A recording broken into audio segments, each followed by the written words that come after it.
হ্যাঁ, সুদের বয়ান তো করাই যায় না। কি ভাই, আমি বলবো আমারে ফিরাই কে, কালকে জুমায় বয়ান করুক না কেউ। রাতের বেলা টেলিফোন আসবে, হুজুর 1 মাসের ছুটি।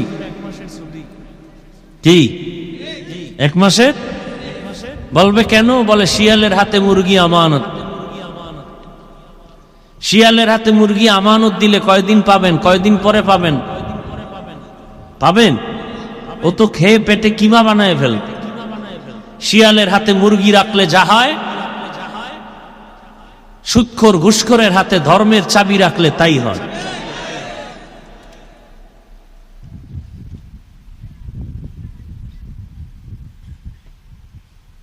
আল্লাহর শুকর আদায় করি যে আমাদের রাষ্ট্রীয় ধর্মের চাবিটা একজন ভালো ব্যক্তির হাতে আসছে। কি আল্লাহ তাকে কোরআন সুন্নাহ অনুযায়ী তার দায়িত্ব পালন করার তৌফিক দান করেন। চিনেন না তাকে? খুব ভালো মানুষ। আল্লাহ তার হায়াতে বরকত দান করেন। দেশ পরিচালনায় যারা আসবেন, একটা কথা সকলের মনে রাখতে হবে, ইসলামের উপরে আক্রমণ করে একদিনও টিকতে পারবেন না, জীবনে সম্ভব না। বরং উলামায়ে কেরামকে সাথে নিয়ে যদি চলেন, 50 বছর টিকবে, থাকবে, কেউ বাধা দিবে না। কথা বলেন না? সত্য কথাটা বললাম, আপনি মানেন না মানেন সেটা আপনার ব্যাপার। যখনই ইসলামের উপর আক্রমণ, যখনই আলেমদের উপর আক্রমণ, তখনই পতন। মসজিদের দায়িত্বশীল ইমাম ও খতিব, স্ত্রীদের জন্য দায়িত্বশীল স্বামী, সন্তানের জন্য দায়িত্বশীল মা বাবা। আরেকজন সাহাবী বললেন, পয়গম্বর, আমি তো একা, আমার অধীনেও কেউ নাই, আমিও কারো অধীনে নাই।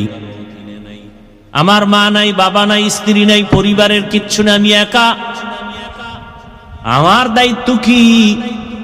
রহমতের নবী বললেন, সাহাবী, আপনি আপনার অঙ্গ প্রত্যঙ্গের জন্য দায়িত্বশীল। আল্লাহ দুটো হাত দিয়েছেন, দুটো চোখ দিলেন, দুটো পা দিলেন, প্রত্যেকটা অঙ্গ প্রত্যঙ্গ দিয়েছেন আল্লাহ। আলাদা আলাদা ডিউটি আছে, আছে না নাই? চোখের ডিউটি আলাদা, এমনি আল্লাহ দেন নাই, অনর্থক না।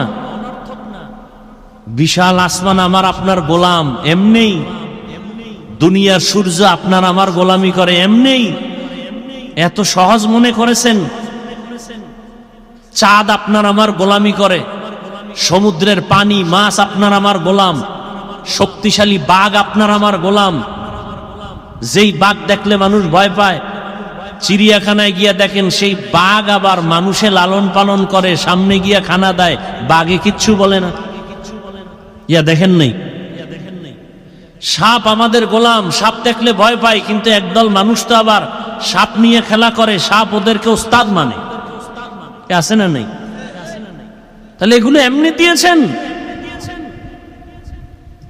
আল্লাহ চক্ষু দিয়েছেন দেখার জন্য, তার মানে তুমি যতদূর তাকাইবা তাই দেখবা না? না। তোমাকে মুখ দিলেন খানার জন্য, তার মানে যা পাইবা তা খাইবা, হবে না। পয়গম্বর আদম আলা নবিয়িনা ওয়া আলাইহিস সালাতু ওয়াস সালাম, আল্লাহ তাকে বানাইয়া জান্নাতে দিলেন থাকার জন্য। তার স্ত্রী আম্মা জান হাওয়া আলাইহিস সালাম, দুজনকে আল্লাহ বললেন, উসকুন আনতা ওয়া যাওজুকাল জান্নাহ ওয়া কুলা মিনহা রাগাদান হাইসু শি'তুমা ওয়ালা তাকরাবা হাযিহিশ শাজারাতা ফাতাকুনা মিনাজ যালিমিন। ও আদম হাওয়া, জান্নাতে থাকো, মনে যা চায় খাও,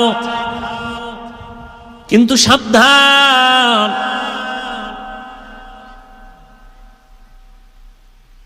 একটা গাছকে উল্লেখ করে বললেন ওই গাছের কিনারায়ও যাবা না, লা তাকরাবা হাযিহি শাজারা। কারণ মুফাসসিরিন ইকরাম বলেন ওই গাছটা কি কাটাওয়ালা গাছ? বলে না, পিওর ভালো ভালো গাছ। বলে তাহলে ফল কি বিষ? বলে না, ফলটাও বড় দামি, শরীরের জন্য ভিটামিন, উপকার। নিষেধ কেন? মূলত আল্লাহ পাক ওই ফল খাইতে নিষেধ করেননি, ওই গাছের কাছে যাইতে মূলত নিষেধ করা মাকসাদ না। মাকসাদ কিয়ামত পর্যন্ত একটা বিধান কায়েম করা। কি বিধান? বলে মানুষ তোমার জীবন স্বাধীন না, তোমার জীবন স্বাধীন না, স্বাধীন জীবন দামি না। যেমন আকাশের ভেতরে আপনারা তাকায় দেখেন কত প্রাণী ডানা মেলে উড়ে, একটা প্রাণীরও কোনো মূল্য নাই, কিন্তু মালিকের খাঁচায় যেই প্রাণীটা আটকানো, প্রাণীর বড় দাম। কি ভাই?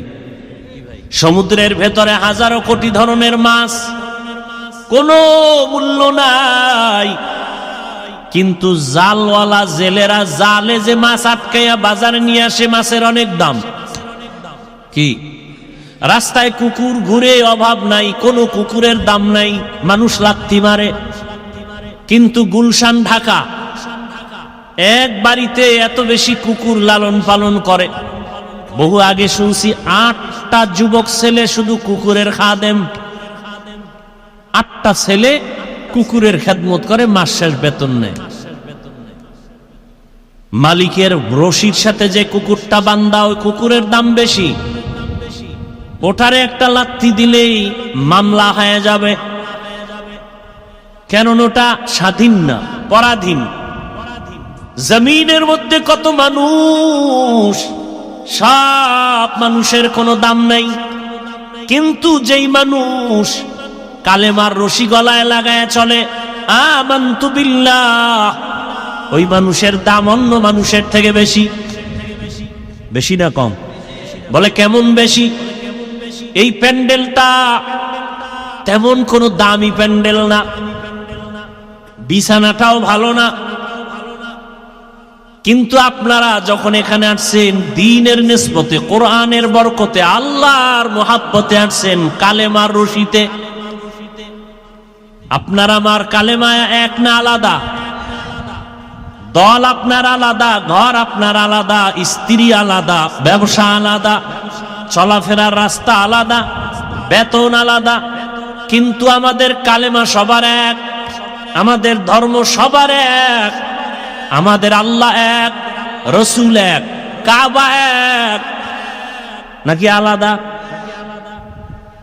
এই এক কালেমার পতাকায় আমরা বসার কারণে নবীজি বলেছেন এই প্যান্ডেলের দাম এত বেশি। এই ময়দানে যখন বসে গেছে, আল্লাহ তাআলার একদল ফেরেশতা পুরা ময়দানটাকে বেষ্টন করে দাঁড়িয়ে আছে। আরো আস্তে করে বল। আল্লাহ পাক রব্বুল আলামিন ফেরেশতাকে ঘোষণা দিয়া বলেছেন, ও ফেরেশতা, এই যে প্যান্ডেলের মধ্যে বুড়া বুড়া মানুষ, আমার যুবক বান্দারা, ছোট ছোট বাচ্চা, পর্দার আড়ালের আম্মা জানেরা, এরা কেন আসছে? টাকা চায় কয় না, খানা বলে না, খানার লোভে আসে নাই, টাকার লোভে আসে নাই, নগদ কিছু পাওয়ার জন্য আসে নাই। কেন আসছে? হাদিসে স্পষ্ট দলিল। নবীজি বলেন, ফেরেশতা বলেন, আল্লাহ এরা আপনার জান্নাত চায়। আল্লাহ প্রশ্ন করেন পাল্টা, এরা কি আমার জান্নাত দেখছিনি? বলে না। আর বলে এরা জাহান্নাম থেকে মুক্তি চায়। আল্লাহ বলেন, ফেরেশতা এরা আমার জাহান্নাম দেখছে কিনা? বলে না।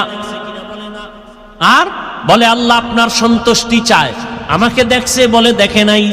আল্লাহ বলেন, সাক্ষী থাকে ফেরেশতারা, আমার জান্নাত না দেখিয়া যারা পাওয়ার আশায় বসে আছে, আমার জাহান্নাম না দেখিয়া যারা ভয় আছে, আমাকে না দেখে যারা আমাকে পাওয়ার আশায় আছে, তোমরা জানায়া দাও, আমি আল্লাহ ঘোষণা দিলাম এদের জীবনের সব গুনাহ মাফ।